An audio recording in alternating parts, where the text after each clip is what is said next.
Yeah, and also I would share, I would like to share the text. Okay, so last time, if you remember, I think I was here when Oedipus was talking, as you can see here, really a long speech, very long speech about his, his actual determination to find out the murderer. And as I said, this is really, as we know now, it's a very strong evidence of, dramatic or even, situational irony or irony of situation when you know that he was the real murderer. Now here, notice at the end of this, on page 400, as you can see, my edition that I sent you, page 400, it says, "Oh dear gods, my curse on those who disobey these orders." Again, here still the king concluding his orders, what to do and what,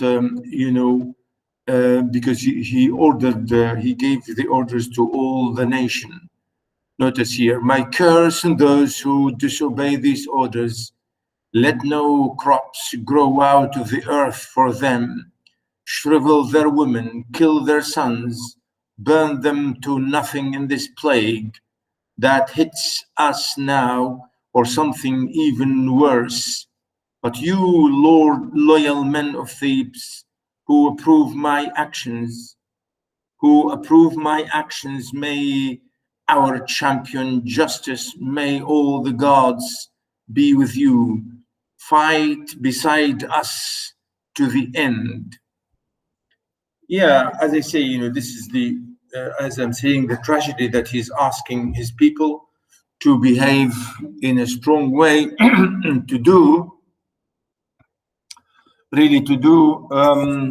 what he's saying. That is, try to discover the real criminal, if you like. Sorry.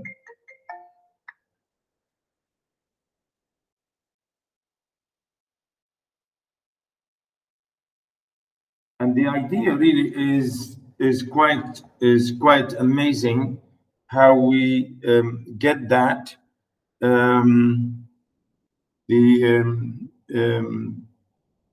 The point. Sorry.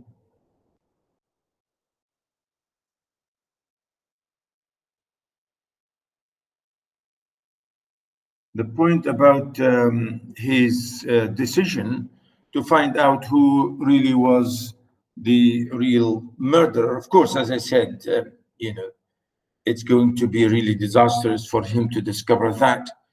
Notice again, he said, "In the grip of your curse, my king, I swear I'm not the murderer." Of course, this is one of the leading men, and you can see the title is, it says the leader. Leaders, of course, one of the leading men, listening to him, listening, of course, to the king, among the people who were there coming to ask the help. So that's why he said, he's saying, "I'm telling you that I'm not the murderer." Of course, he's not. I can't point him out. And for the search, Apollo passed it on us. He should name the killer. So he's saying, Apollo said there's a killer, and he should tell us who that killer is, really.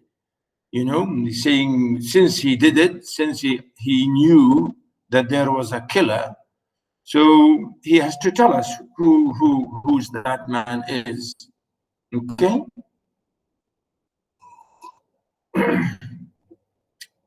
And Oedipus, of course, is quite right. But to force the gods to act against their will, no man has the power. Meaning, we can't force gods to say.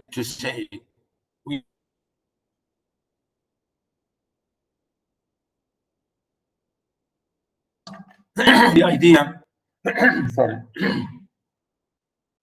He's saying that the idea we can ask to see, and the leader said, of course. Then, if I might mention, sees with the eyes of Lord Apollo anyone searching for the truth, my king, might learn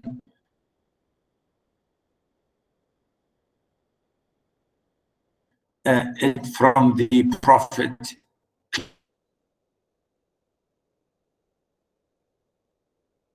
clear as day. So in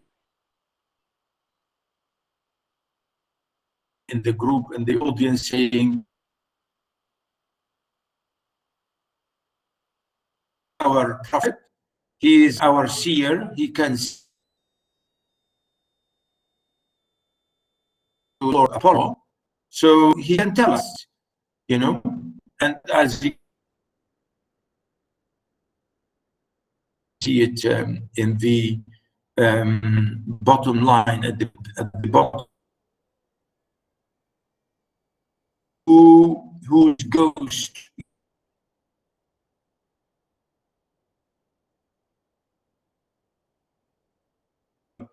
in other texts. So he's saying to him, Tiresias would know. And then, of course, the leader goes on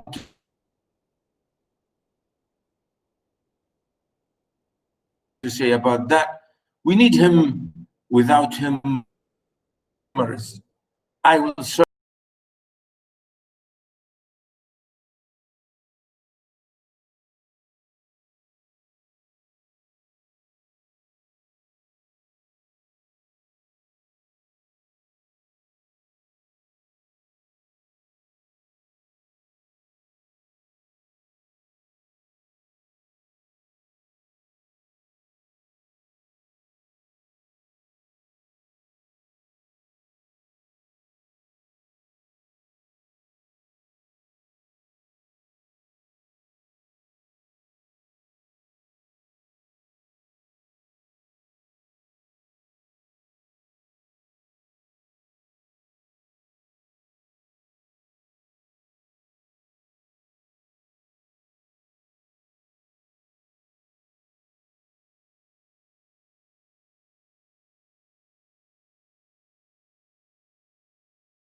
So he's saying this. He said, what you are saying is obscene twice, double obscenity.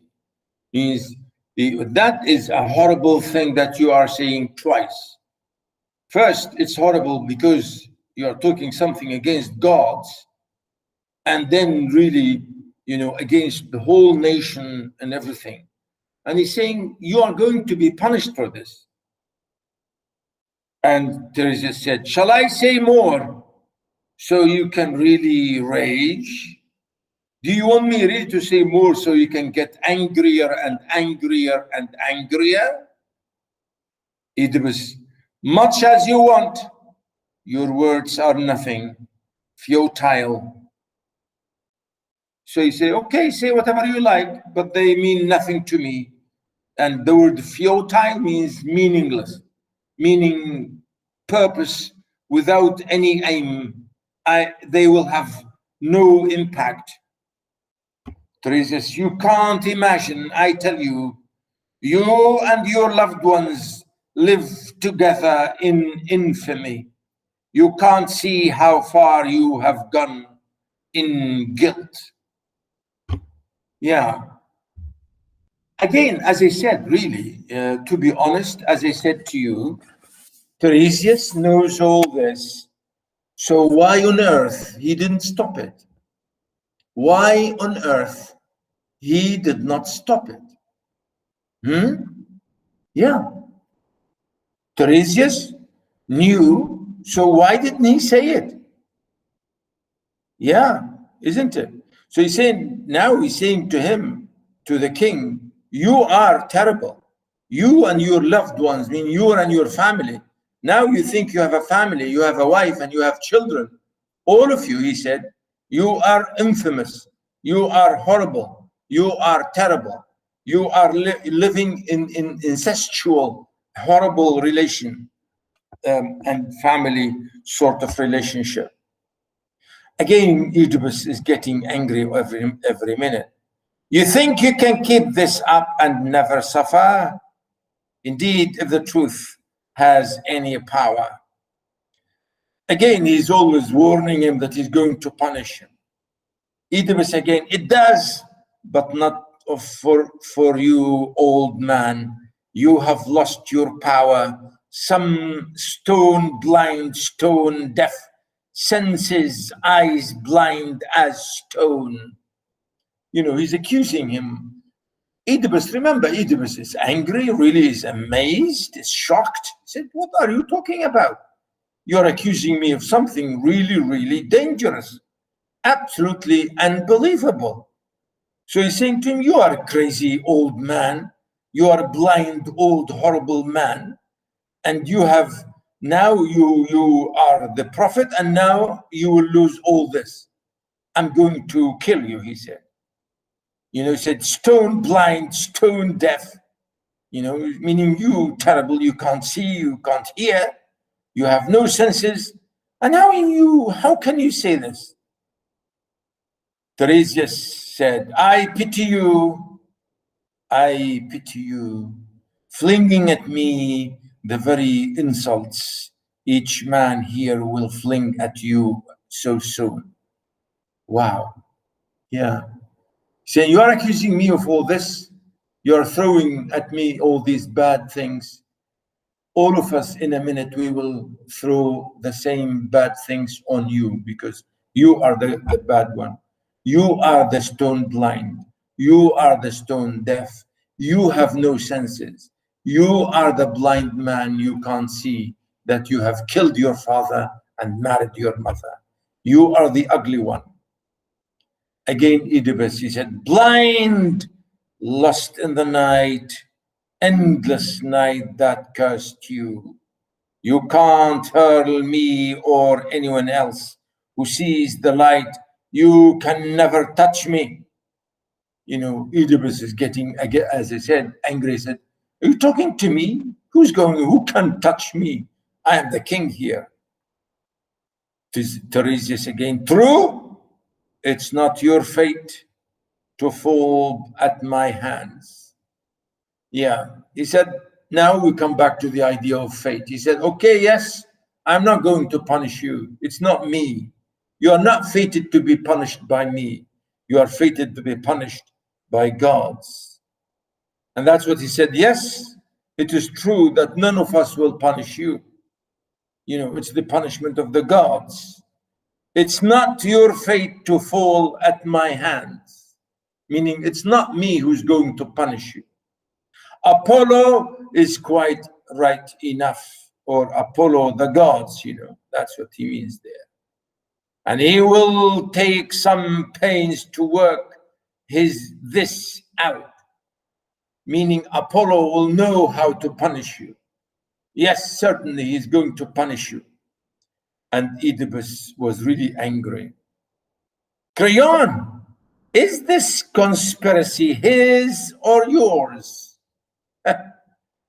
Really, this is really now Oedipus is getting crazy. You know, he's saying, come on, Creon, my minister, my vizier, my wazir, tell me how this man can say this. How can he say this to me? Is this thing done by him or by you? Again, really, Oedipus here was totally wrong to accuse Creon, because, you know, Creon really knows nothing.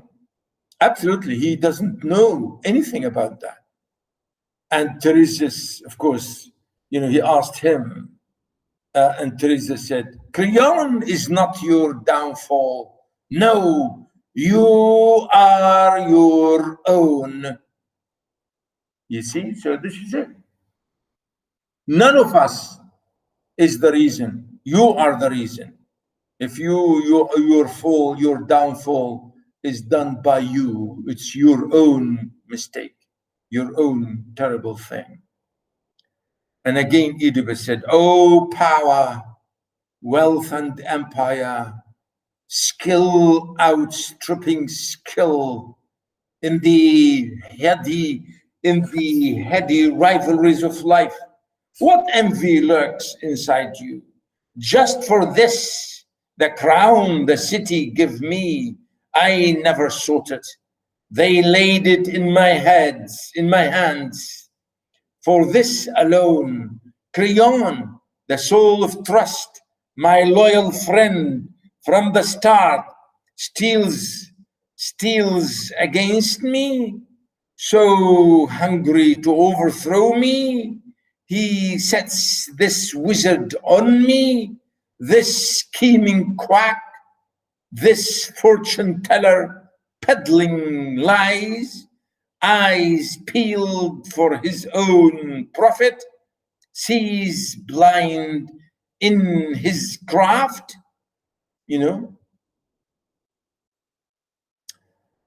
Oedipus, really Oedipus is getting mad and immediately jumped to a terrible conclusion, saying that Creon has done all that because he wants to become the king. And Creon, we know, absolutely innocent about all this business. He has nothing to do with it whatsoever. And really, that's really very bad. And now, you know, he's saying this directly to us, to the people, to his people, to Tiresias, and Creon was not there. You know, Creon was not there. So he was saying this to Tiresias, saying, you have done this through the help of Creon. And Creon did it because he wants to become the king. He wants to replace me. He is envious of me. And we know that this is not true. Come here, you pious fraud. You pious fraud. Look at this terrible contradiction and paradox. Fraud, you know, it's not really something you say to anybody. Sorry. A fraud means like somebody who's double-faced or trouble-faced or is false, who's terrible, you know.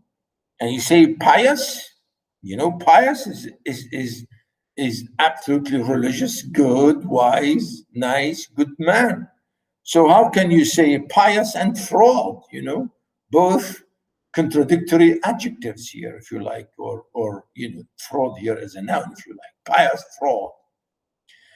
Now he's accusing Tiresias as being absolutely a fraud or a false liar, horrible liar.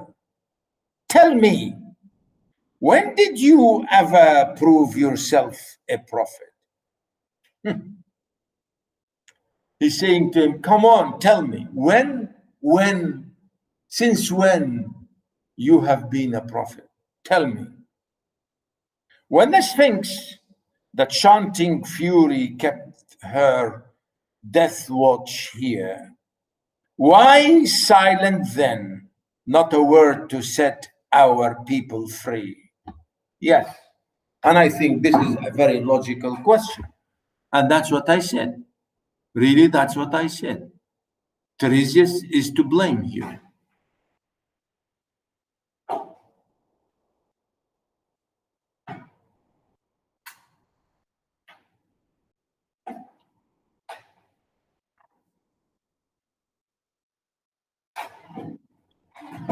Yeah.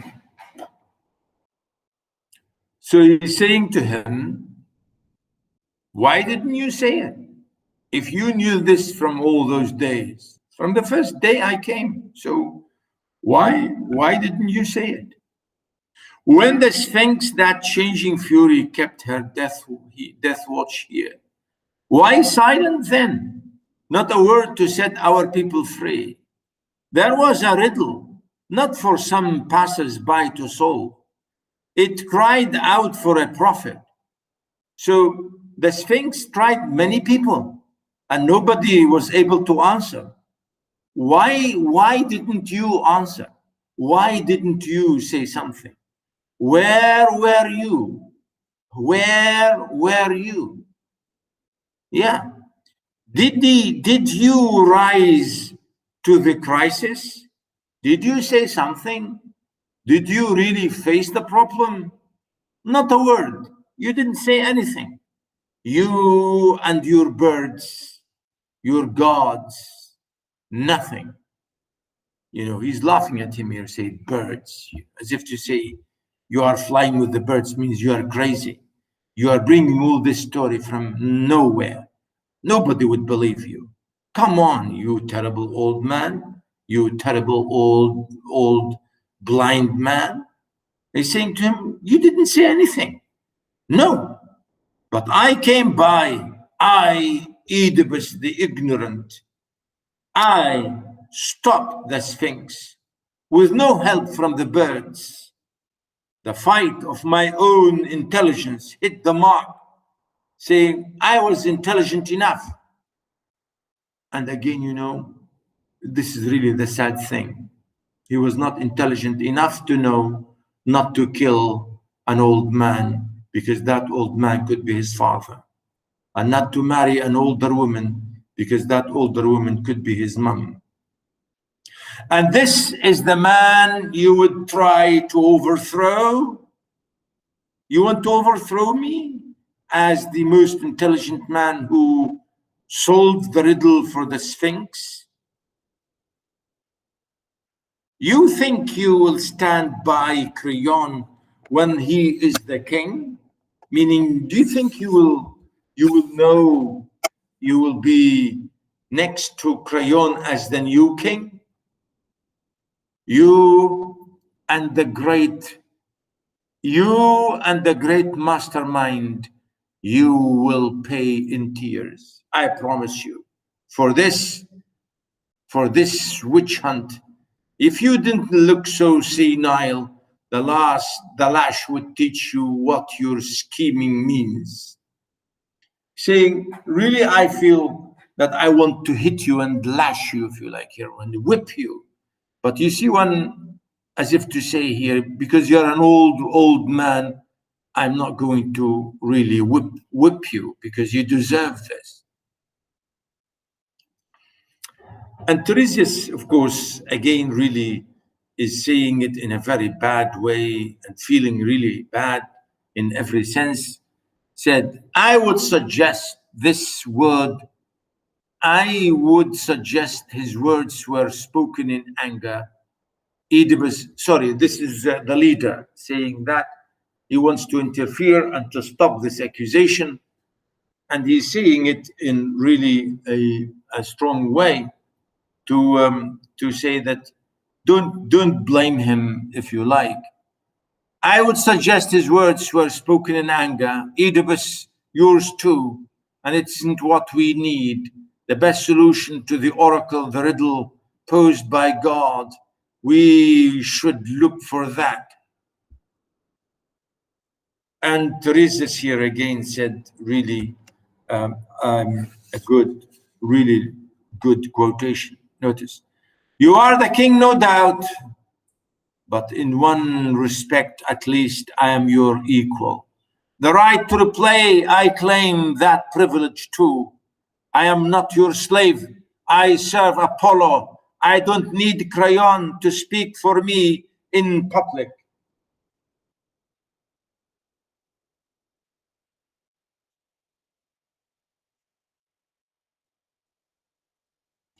So you mock my blindness.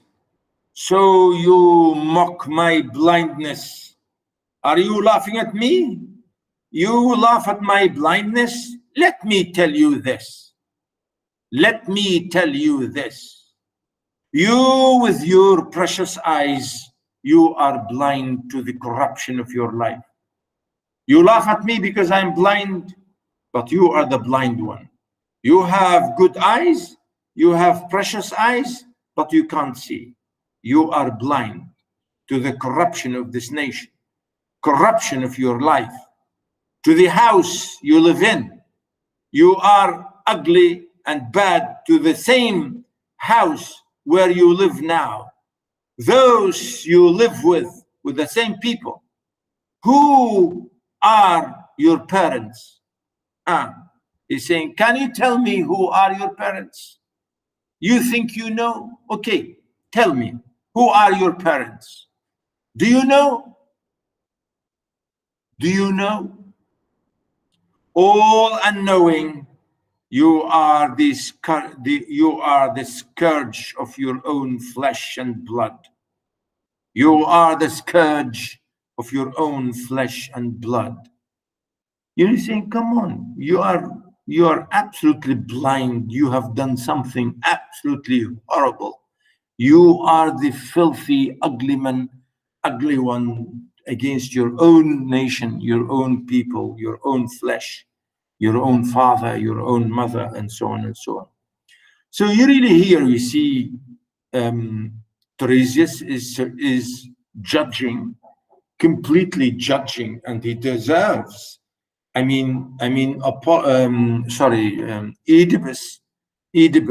knows all this, and he's saying the truth really here. Again, notice here, even he's saying the punishment will be very, very bad. Notice, you are the scourge of your own flesh and blood, the dead below the earth and the living here above. And the double lash of your mother and your father's curse will whip you from this land one day, their footfall treading you down in terror, darkness shrouding your eyes that now can see the light. Soon you will scream aloud when what haven won't reverberate, what rock of Citharon won't scream back in echo. That day you will learn the truth about your marriage, the wedding march that sang you into your halls, the lusty voyage home to the fatal harbor, and a crowd of other horrors you would never dream will level you with yourself and all your children. There, now smear us with the insults. Creon, myself, and every word I have said. No man will ever be rooted from the earth as brutally as you. Yeah, absolutely.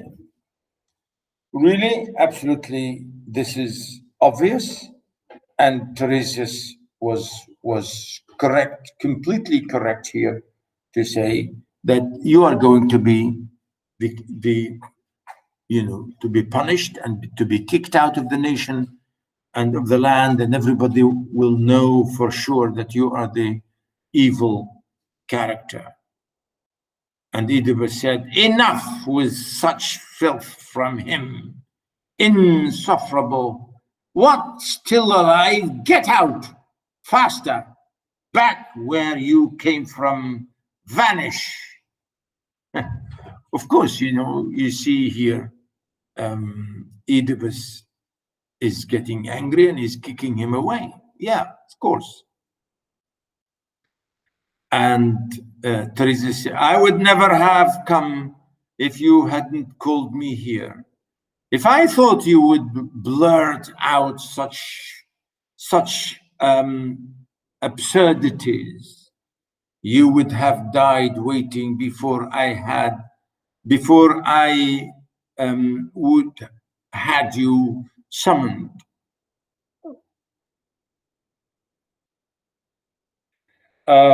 Yeah, of course. Tiresias, of course, said something that really is very serious and very dangerous. And Oedipus, of course, I mean, for anybody really, this accusation is so unbelievable, and he's angry, of course. And Oedipus said, parents who? What? Who's my father? This day will bring you birth and your destruction. Meaning now you know how you were born, and now you will know your destruction. Riddles, all you can say are riddles, murk and darkness. Again, he's accusing him. You're saying again something terrible, only in riddles? Yeah. Again, Tiresias, but aren't you the best man alive at solving riddles? Mock me for that. Go on, and you will reveal my greatness. Your great good fortune, true, it was your ruin. Not if I save the city. What do I care? Tiresias again. Well, then I will be going. Take me home, boy. Yes, take him away. You are a nuisance here. Out of the way, the irritation is gone. And now Tiresias, of course, he's going to go, and he said what he wanted. Of course, what he really had, as I said, in a guilty way, he had, covered for all these years. And I think that's really a mistake, absolutely grave mistake. I will go once I have said what I came here to say. I will never shrink from the anger in your eyes. You can't destroy me. Listen to me closely. The man you have sought so long, proclaiming, cursing up and down, the murderers of Laius, is here. A stranger you may think who lives among you, he soon will be revealed a native Theban, but he will take no joy in the revelation. Blind who now has eyes, beggar who now is rich. Notice here what he's saying. You will become blind. Now you have eyes, but then you will become blind. Now you are rich, but then you will become a beggar. He will grope his way toward a foreign land, a foreign soil, grope like that, to walk as a blind man to a strange land. A stick tapping before him step by step. Oedipus enters the palace. Reveal at last, brother, and father both. Again, he said that to him. Revealed at last, brother and father both of the children he embraces. So notice he's saying, you are now the father to those children, but they are at the same time your brothers, because they are given birth by the same mother. You are the father and brother to these kids, to the children he embraces, to his mother, son, and husband both. Again, for this woman, you are her son and you are her husband at the same time. How can you do that? He sewed the loins his father sewed. Really, this is the same word we use in Arabic, al-harf, right? He sewed the loins his father sewed. He spilled his father's blood. He killed his father. Go in and reflect on that, solve that. So he's saying to him, you should tell me, you should solve this yourself. You are intelligent, so you can now ask yourself these questions, and how can you reveal that? Go in and reflect on that, solve that, and if you will find I had lied or I have lied, from this day onward call the prophet blind. So if you think, go and think about what I said. But if you think I am wrong, then I will accept that I am a blind man, but I'm not wrong. Tiresias and the boy exit to the, to the side.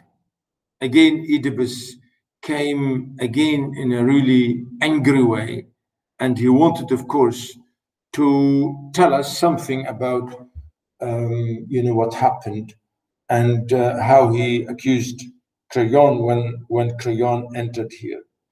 Notice, who is the man of voice of God, denounces, resounding out of the rocky gorge of Delphi, the horror too dark to tell, whose ruthless bloody hands have done the work. His time has come to fly. The outrage, the stallions of the storm, his feet a streak of speed, and he goes on and on and on in this really very strong speech. I want you to read all that on your own, because really it's such a long speech, and I will stop here in this section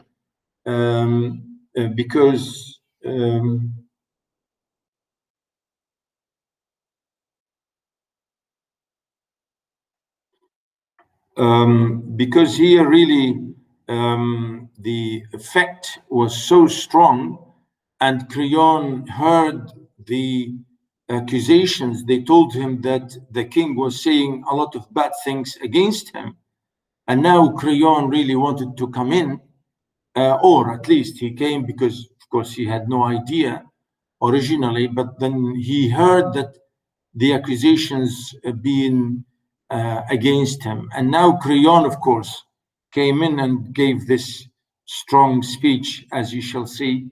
Notice here, my fellow citizens, I hear King Oedipus levels terrible charges at me. I had to come. I resented deeply. If in the present crisis he thinks he suffers my abuse, any abuse from me, anything I have done or said that offers him the slightest injury, why? I have no desire, no linger.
Sorry. Okay. So really here the very strong clash between Creon and Oedipus is here really in a very dramatic way. And I really would like you to look at it yourselves and read it, because you can see the highlighted sections. Really, the highlighted sections is, I think you can see this. These sections are really very important. You can see them. Of course, Creon was saying, I'm not a traitor. I am not a conspirator. I did not do anything bad against you. So why are you saying all this against me? You know, why do you say I'm a traitor? All right, okay. And Oedipus, of course, really was very harsh on him to have accused him all this. Notice again what he said to him, really in a very bad way. You here, you have the goal to show your face, the palace gates, you plotting to kill me, kill the king. I see it all, the marauding thief himself, scheming to steal my crown and power. You know, really, Oedipus was very angry. Of course, that's one of his terrible, as I said, errors and mistakes. And really, this is it. Notice here how harsh and how bad he was against Oedipus. Against Creon. Tell me, in God's name, why? What did you take me for? What do you think of me? Coward or fool? When you spun out your plot, you plotted against me? Your treachery? You think I would never detect it? Creeping against me in the dark, or sensing it, not defend myself? Aren't you the fool? You and your high adventure, lacking numbers, powerful friends, out for the big game of empire. You need riches, armies to bring that quarry down. You know, notice the accusations. We really accused him of all these things. You know, notice treachery. You want to, you plotted. You notice spun. You plot all this. Why do you notice treachery? You think that I will not know it, and you are creeping. You know, notice here, creeping, meaning doing all this in the dark, or as you can see, you think I can't defend myself. Do you think me I a fool? You know, and notice all this really is wrong and unfair, very unfair against Creon. Creon is absolutely innocent of all that. And Creon said to him, are you quite finished? Have you finished? Have you finished? It's your turn to listen to me for just as long as you have instructed me. Hear me out, then judge me on the facts. I said, okay, calm down. I will tell you. If you think I will answer back. Oedipus, you have a wicked way with words, Creon, but I will be slow to learn from you. I find you a menace, a great burden to me. You know? So he's saying, I know you are intelligent in speech, in talking. You will know how to answer, to use the language. But I'm not going to listen to you. You are a menace, he said. You are a menace. Menace means danger. You are the danger and a great burden to me. You know, as I said, really, this is a very strong conversation and dialogue between Oedipus and Creon. Please read all this, and next time I will continue here on page 408, and in my in my numbering here, page 11. I have now my numbers on the right side of the page. You can see it, 11. Okay. I will, but this is, notice here, really, this is a very long speech, and I think this is really very important. I want you to read all that. It's very important, as you see here on this page, page 408. Crayon said really very lovely, really truthful revelations, if you like, about what he thinks. You know, he said that to him. Notice, tell me you are married to my sister, aren't you? Oedipus, a genuine discovery. There is no denying that. And you rule the land with her and the equal power. She receives from me whatever she desires. And I am the third. All of us are equals. Yes, it's here, it's there. You show your stripes.